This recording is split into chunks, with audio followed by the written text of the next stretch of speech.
अपने शिष्यों को उसके बाद भिक्षा लेने के लिए भेजते थे। तो जब भिक्षा लेने के लिए तैयारी करा रहे थे तो उनके साथ पहली बार उन्होंने कहा चलिए आप लोगों को हम सिखाते हैं कि भिक्षा कैसे ली जाती है।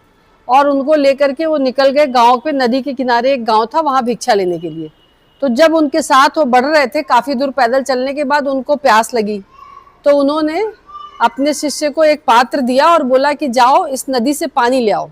वो पानी लेने के गया और आ गया। बोला गुरुवर पानी पीने योग्य नहीं है। ऐसा उस पानी में क्या था कि पीने योग्य नहीं था? गंदा था पानी। तो फिर थोड़ी देर के बाद और थोड़ा चलते चलते आगे बढ़ गए। फिर उन्होंने कहा भाई बहुत प्यास लग रही है, जाइए आप लोग पानी ले आइए। फिर वो गए, फिर आ गए, बोले गुरुवर पानी पीने योग्य नहीं है। अब ये बहुत परेशान हुए, गांव भी दूर था, फिर भी चलते रहे क्योंकि और कुछ चारा था नहीं। जब वहां और करीब पहुंचने वाले थे तो फिर उन्होंने कहा कि अब देख लीजिए और मेरे लिए पानी ले आइए, मुझे बहुत प्यास लग रही है। तो वो गए और पानी लाकर दे दिए, उसी नदी का पानी, और इन्होंने पानी पी लिया। फिर इन्होंने पूछा कि वही पानी अब पीने योग्य कैसे हो गया?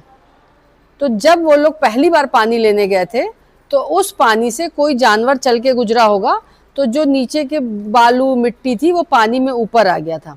और धीरे धीरे जैसे ये लोग पैदल आगे बढ़ते चले गए और काफ़ी देर हो गई उस जानवर को गुजरे हुए, तो वो पानी स्थिर हो गया, गंदगी नीचे बैठ गई और ऊपर के पानी वो पी लिए, साफ पानी पी लिए।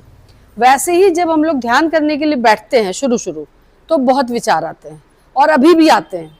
वो हमारी अंतःकरण, हमारी आंतरिक स्थिति, हमारी मन स्थिति पर डिपेंड करता है कि हमारी उस समय कैसे मन स्थिति है, और इसलिए विचार आते हैं।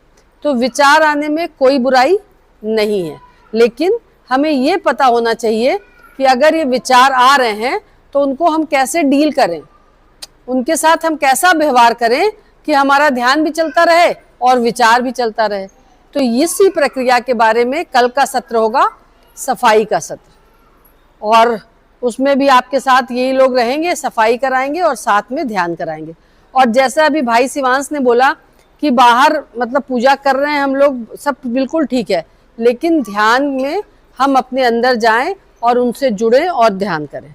तो जो ईश्वर बाहर है, मंदिर में है, यहाँ पर हम लोगों ने पूजा की, उनका एक अंश हम सभी के अंदर है। वो क्या है? क्या बताया आपने? आत्मा। Very good. इसे जब धीरे से बोला था तभी हमने दोबारा पूछा।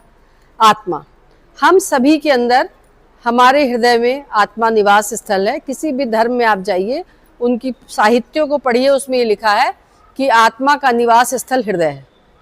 तो जब हृदय में आत्मा परमात्मा का अंश है तो जब हम इनकी पूजा कर रहे हैं, वहां पे प्रसाद चढ़ा रहे हैं, अगरबत्ती दिखा रहे हैं, फूल दिखा रहे हैं, तो उन्हीं का अंश जो हमारे अंदर है उसको हम क्या पूजने का यही एकमात्र तरीका है, ध्यान।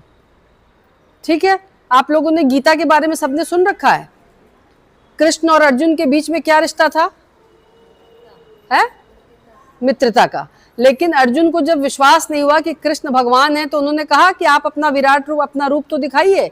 उन्होंने विराट रूप दिखाया तो अर्जुन उसको बर्दाश्त नहीं कर पाए और बोले आप तुरंत सखा रूप में आ जाइए। फिर उन्होंने पूछा कि आपने तो हम अपना विराट रूप दिखाया और हमने मान लिया कि आप भगवान हैं, लेकिन बाकी लोग आपके दर्शन कैसे करेंगे? तो कृष्ण भगवान ने कहा हृदय पश्यसी। तो ईश्वर हृदय में निवास करते हैं। हम चाहे जिस भी धर्म के को मानते हो, अल्लाह, वाहेगुरु, या क्रिश्चियन क्रिसमस गॉड को मानते हैं, या हिंदू धर्म में देवी देवताओं को मानते हैं, उन सभी को हम उनकी अनुभूति अपने हृदय में करेंगे और उनसे जुड़ने के लिए ही हम लोग ध्यान करते हैं। तो आज के सत्र के लिए इतना ही, क्योंकि ये विसिल बजाने वाला सिस्टम हमें पता नहीं था कि 1 घंटे ये आपने अच्छा किया तो कल से जैसे आप उठोगे हमें याद हो जाएगा कि ये इसलिए उठ रही है। कल सफाई की सत्र के साथ हम लोग इस सेशन की शुरुआत करेंगे और आप लोगों से भी कुछ सवाल लेंगे, अगर आपका ध्यान से संबंधित कोई सवाल हो। ये सब सवाल नहीं कि अगला प्रधानमंत्री कौन बनेगा, पेट्रोल और डीजल के रेट क्यों बढ़ रहे हैं, हमारे गांव में पानी क्यों नहीं, ये सब नहीं। ठीक, ध्यान से संबंधित कोई भी सवाल होगा तो उसको हम लोग लेंगे। चलिए, आप सभी लोग का बहुत बहुत धन्यवाद हमारी पूरी टीम की तरफ से। कल फिर मिलते हैं। जय